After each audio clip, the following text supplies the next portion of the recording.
I think the work we do with thinking maps is really about pushing the edges of what can happen in schools for students and also for adults. And we're constantly sending messages to students, and as leaders sending messages to adults as well in the building about what we value, what's important, and what truly is worth fighting for to make a difference in the lives of students. It's a privilege again for me to be with this panel of distinguished leaders, practitioners, people who are in the field as you are trying to make a difference in the lives of students. And what I'd like to do is first begin by asking the panelists to kind of create a context for you. Oh, my name is Ken McGuire. I'm the principal at Bluebonnet Elementary School in the Keller ISD. We have about 19 different languages and dialects on our campus. With that kind of diversity, the thing that we had to really look for was a common language. And we feel that Thinking Maps has been very much a contributor to that common language that we're looking for.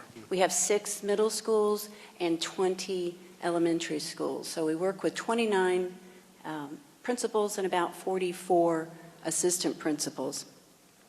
We have begun the Thinking Maps training for leadership with the Southeast Learning Community, with those 29 principals. We are going to continue that with teacher leaders and assistant principals coming this fall. The Thinking Maps is giving us that common language and working with very young principals and assistant principals. Currently, we have 1 high school, 3 middle schools, 12 elementary, and 2 alternative schools. In the next 5 years, our school district will double in size from 12,000 to 24,000, and by the year 2020, they expect our school district to be at 45,000. One of the things that we're thrilled about with Thinking Maps is it does create a common language. It's just the way we do things. This is how we teach thinking in Northwest. And it permeates everything we do, from classroom instruction to leadership. My school has been open for 7 years, and I had the fortune of opening it. So as a result, with the core staff that we opened with, we made some very deliberate decisions. Thinking Maps was the cornerstone to our common language. We actually have in our handbook something called Common Language, and Thinking Maps is right at the top. Teachers have been sold on it because the kids are sold on it. My school has over 1,000 students, although I bus out 1,000 students every day because I don't have room for them. About 85% of my students are English language learners. Because my students come from poverty, they don't come in with prior knowledge of vocabulary. What are the 2 things kids need in order to be effective readers and thinkers? Prior knowledge and vocabulary. So traditionally, if you had gone down the list of the 65 or 68 schools in Long Beach, you would have found Roosevelt at the bottom. As a principal, I came 7 years ago, and that's why I found Roosevelt. In 4 years, we turned the school around to become a California Distinguished School, a Title I Academic Achievement Award winner, and then a National School Change Award winner, which is we were one of 6 schools chosen by Fordham for changing the school. We are now solidly in the middle, and Thinking Maps was one of those drivers that helped us become a more effective academic institute for students. Currently, we use Thinking Maps for the work we do. It is not another thing, it is the thing. It drives our instruction, it drives our decision making. It allows us to assess our students so we can change what we're doing. I don't think that we could do the work without Thinking Maps. Stephanie here at my right was my inspiration. I heard her speak in Santa Barbara at a conference, and I heard her speak for 45 minutes, and I literally ran into my principal's office and said, "This is it." And we were kind of sly about it, but we got Thinking Maps into our school. And we have 99% on free and reduced lunch. I teach at McKinley School, an inner city school in San Jose. 89% of our students are language learners, but everything Stephanie said applies to our school.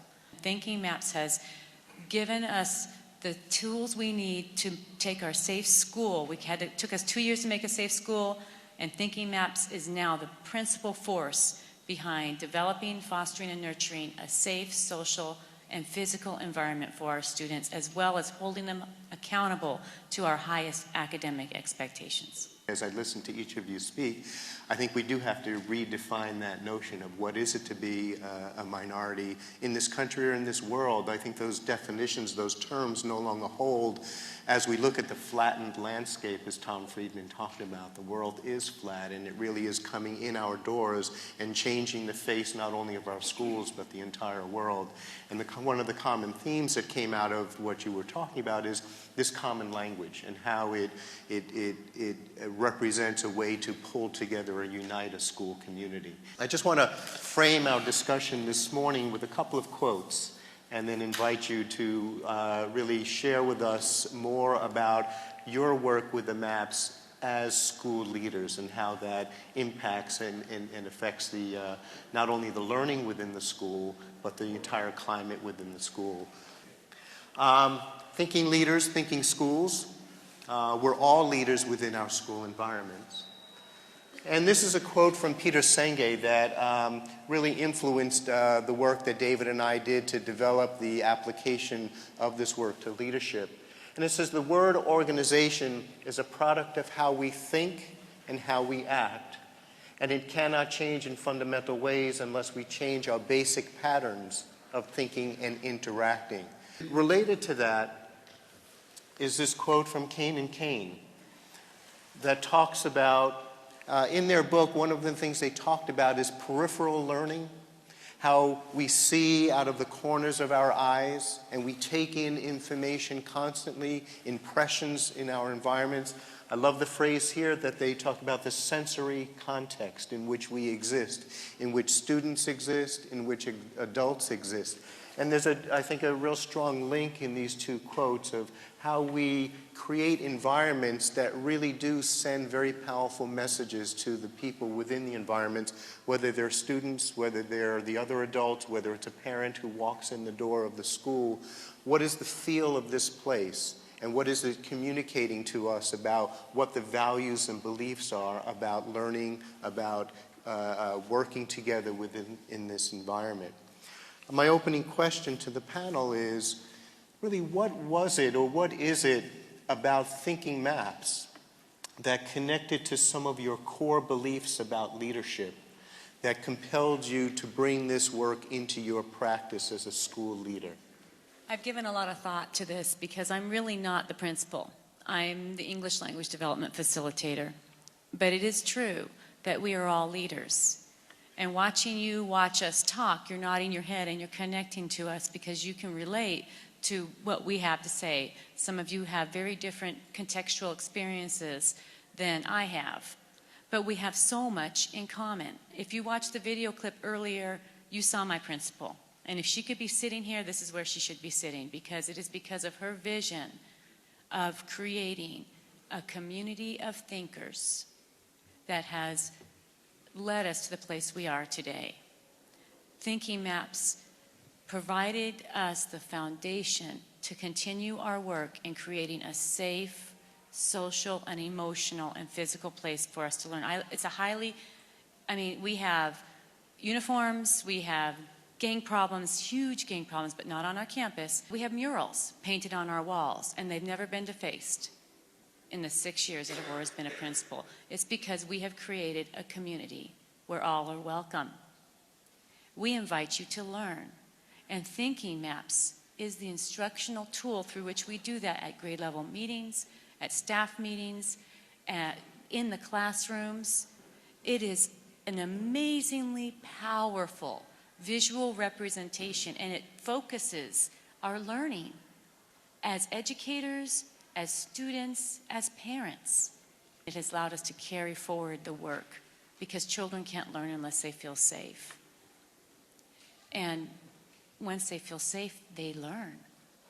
And that's proven by the qualitative and quantitative data that you have in your packet. We talk about professional learning communities, and we use that phrase, and it's an important phrase, and I like that notion of what is the invitation that's extended to the people within that community to be learners, and not just to the students, but to the adults within that community. It's really easy, I think, for us to say we have a vision and we're going to work to the vision and the mission. But how do you do that? How do you actually work? and get people on the same page going in the same direction. When I first got to Roosevelt, I told you it was one of the lowest performing schools in the district. And a lot of people were there because they were there to save the children. They were there, and I told them, you know, this is not a religious institution. This is an educational institution, and if you want to save children, you need to go through the church. We're going to teach them. By bringing in the thinking maps, though, I was able to communicate visually what I saw.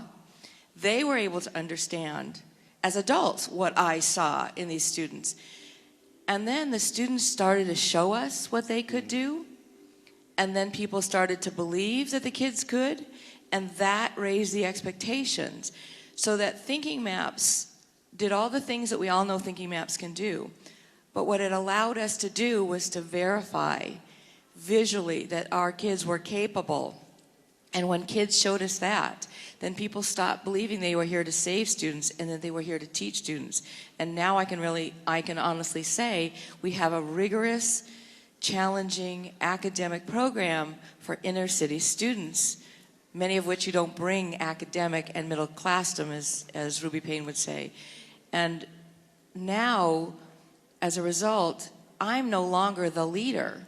I'm now the facilitator, and the teachers are the leaders. But Thinking Maps was the catalyst to the conversation, to the data that said the kids could, to the leadership that was taken up.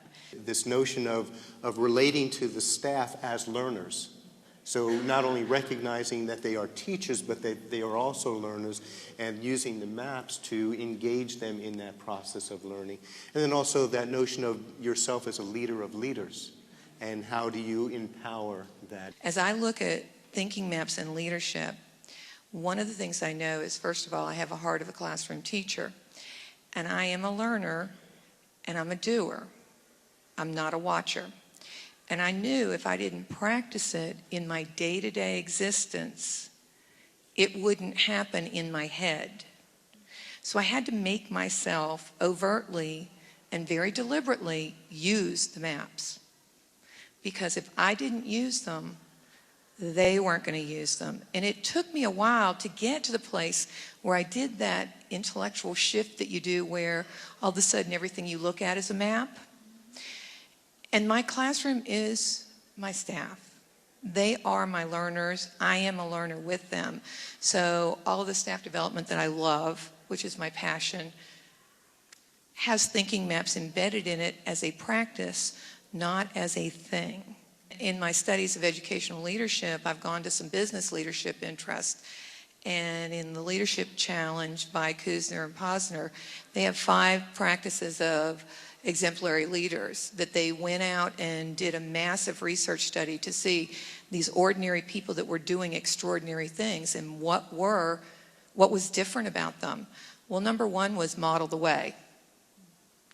And I think that's something as a principal I have to consciously remind myself. So I would say modeling the way, embedding it in my practice, embedding it in my language. One of the biggest shifts in the last 2 years is using the word frame of reference.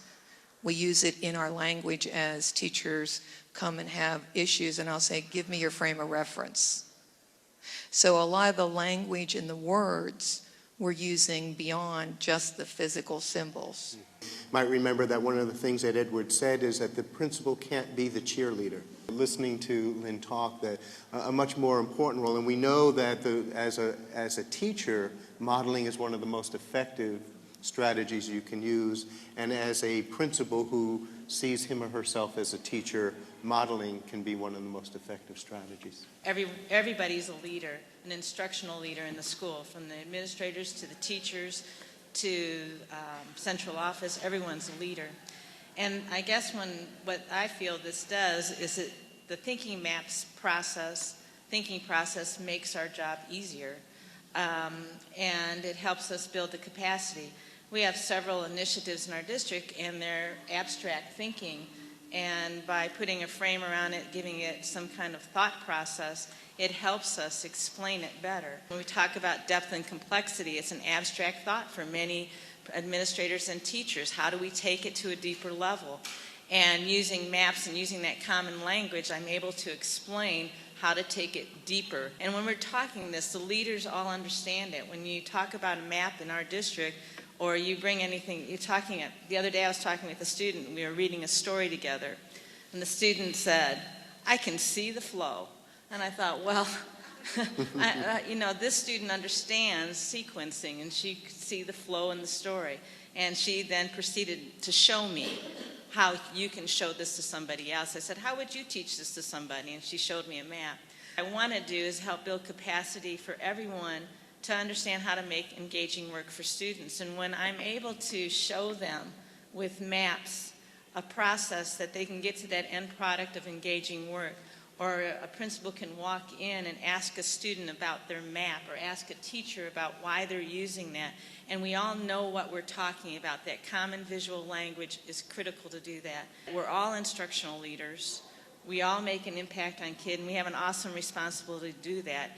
And having a way to communicate our thought process and to analyze it and look at it and take it that one step further, it just makes my job and everyone's job in our district easier because we think in maps. Every one of us has talked about the communication, being able to use the common language.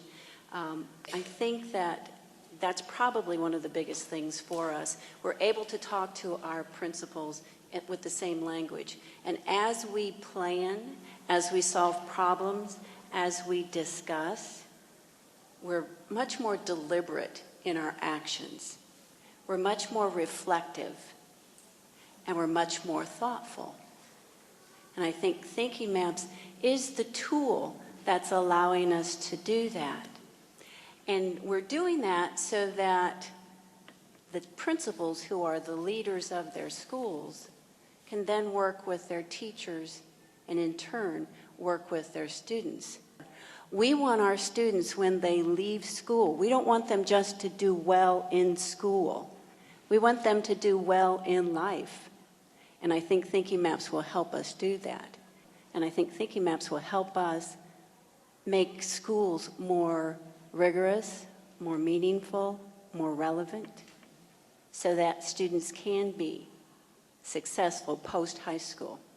That notion of being able to function in the real world, well, students are seeing adults in the school setting in the real world of the school setting, and if they see adults using the maps in their interactions, well, there's that message of, what it means to actually be in the real world and continue to use these tools. When I first went to Bluebonnet, I had already been in the process for a few years of trying to learn about professional learning communities and to develop those in the schools that I was in.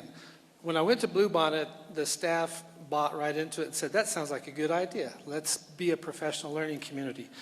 What we learned was that you have to have vertical and horizontal teams, you have to have leadership teams and focus teams, and each of those teams has to be extremely collaborative in their nature.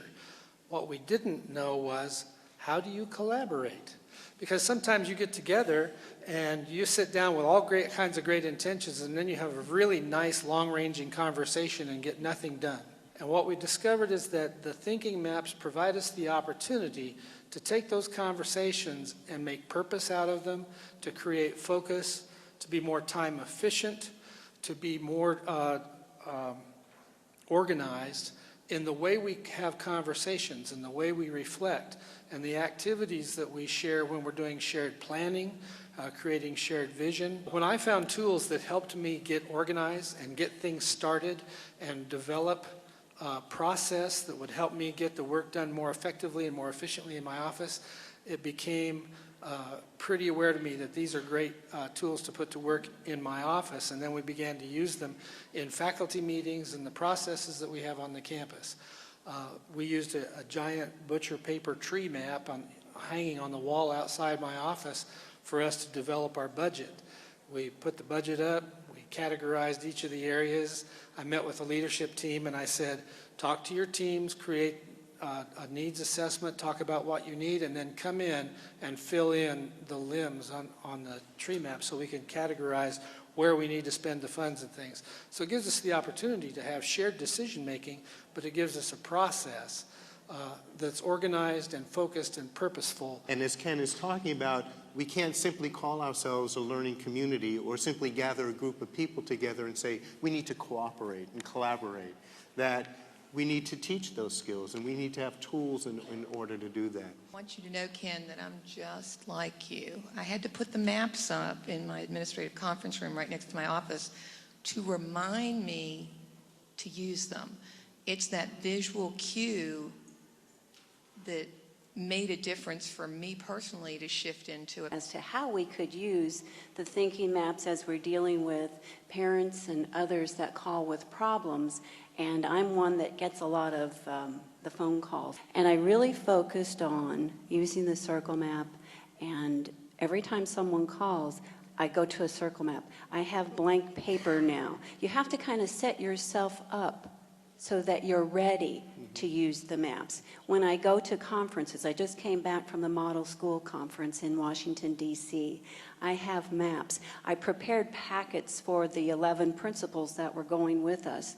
And within the packets for them, a reminder of what the thinking maps, what they are, what they look like, and a pack of paper and a pen and pencil so that they can make the maps. I think in maps now. And I forced myself initially to do that, and now it's just second nature. I think it's critical that if you're going to lead, that you understand what you're leading, because you cannot lead that which you do not know. So if you're not modeling thinking maps as an administrator, or you're not modeling it with your students, or whatever your leadership role is, that if you don't understand it, they're not going to get it. And you can't teach something you don't know. If you're going to have a Thinking Maps school or a Thinking Maps district or a Thinking Maps classroom, you have to have a firm understanding of what that is, at least in the implementation, is that you build capacity with everyone who's going to be using a thinking map in order for them to be successful. I'm amazed at the commonalities between all of us that are sitting here, even though we come from such different places. But I have to say that what my principal did as a leader is she sat in at every single training. She didn't leave the room. I mean, unless it was obviously an emergency, but she was present. And I just don't mean there. I think that you have to be at the trainings, you have to walk the walk if you're going to talk the talk. And I know principals have so much on their plate. I know, because we don't have any APs and the work gets passed to me. So I know how much work she has. But the fact that she's there all the time validates what we believe as a community. When we brought thinking maps to our school, I sat through the training with the teachers, but then I went with 2 or 3 teachers that we did the TOT with so that I could be trained as a trainer. And then I did the same thing with right from the beginning. Not because I expected to stand in front of my faculty and spout words of wisdom constantly, but I needed to be able to identify what I was seeing when I was going to the classroom and when I was talking to them and the things that they were doing. We've gone to the 3-minute walkthrough model in our district, and our district asked us to keep records of what lessons were congruent with the scope and sequence and the curriculum as we saw them. We had to learn to identify the verb in the student expectation and understand where in the cognitive level the verb was placed. And what really helped me with that was we began to identify the verbs by the thinking maps that portrayed the kind of thinking that was behind the verb. And then we extended that to the taxonomy. So looking at Bloom's and trying to figure out what level the kids are working on and what cognitive level the teacher has prepared for them, being able to look at that in terms of a thinking map made it much clearer to me as I walked in and did my 3 minutes in the classroom. After a period of doing a number of walkthroughs, we discovered a lot of direct teach, large group teaching going on. And so we went to a faculty meeting, and our reflective question in the frame was, when you're making a decision of what kind of instructional model you're going to use to help the kids learn the lesson that you've decided to plan for them, what criteria do you use to pick the instructional model? We had one group circle map that and say, give us some good solid brainstorming on when is it a good idea to use direct teach, because it's not a bad model, but when is it a good idea to use that? Groups using double bubbles to compare and contrast, direct teach to other varieties of instructional models. And we took some of the classified folks on our staff, some of the aides that were sitting in there, and we had our counselor work with them and said, why don't you guys take a tree map and let's just classify all the different kinds of instructional models that you can think of. What it provided for us is when we did the sharing, after we had all those group sessions together, no individual teacher was feeling attacked about what they had chosen to do. They had just had good reflective conversation on when is this a good choice? And what other choices do we have? And how might that provide us solid instruction? I can sit up here after having done the maps for way over 10 years to say, I don't know everything there is to know about how to use the maps, and I think that's really important to keep in mind. We have to keep learning from each other as to how these maps can make our work better and easier and how it can help kids in the long run. 3 years from now, you're kind of a bird's eye view in the school, you're kind of a fly on the wall. From the perspective of leadership, from that frame, what would you want to see or hope to see and hear within that school environment? I know what you want to hear and see for your students. What do you want to hear and see among the adults within that environment as a result of using this work? I want other school districts to see our district as a thinking maps district that makes things happen. And I want it just to be the way we think at Northwest, that we don't have to think about it, it's just what we do. I'd like fluency to occur on our campus with the adults, so that it's not a matter of having to sit down and ponder through all of the maps, but actually in a conversation or in a discussion, your mind just goes to, that would be this map, or that would be this kind of thinking, or this map would direct that conversation. I see a huge open area that we can use maps to become more objective and clarify what we're really trying to say, and get more data-driven in our relationships with each other as we're working together. And that seems to be the most provocative area for me. I would like people to walk onto my campus and not be able to distinguish the principal from the leadership within the site, and that the decision-making process is being used by all.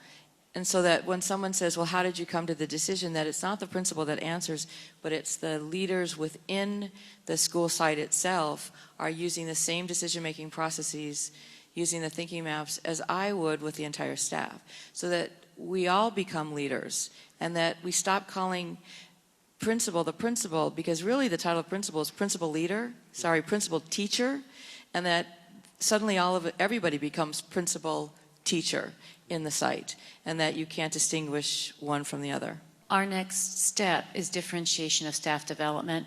We have some teachers who are here with the maps, and we have some teachers who are amazing map thinkers and teachers of thinking, and they're just not happy with how the staff development's been rolling out. So we're going to teach our teachers how to self-reflect. Therefore, they can teach their students how to self-reflect, because they've done the process. I'm reminded of a comment that a colleague of mine, an assistant superintendent in New Hampshire, said to me when she started on this journey with thinking maps. She said, this is not an initiative. This is going to be the culture of our schools. And that certainly was echoed by all of you up here. I can't thank you enough for all that you've given us, all the insights, the experience that you've shared so openly and genuinely.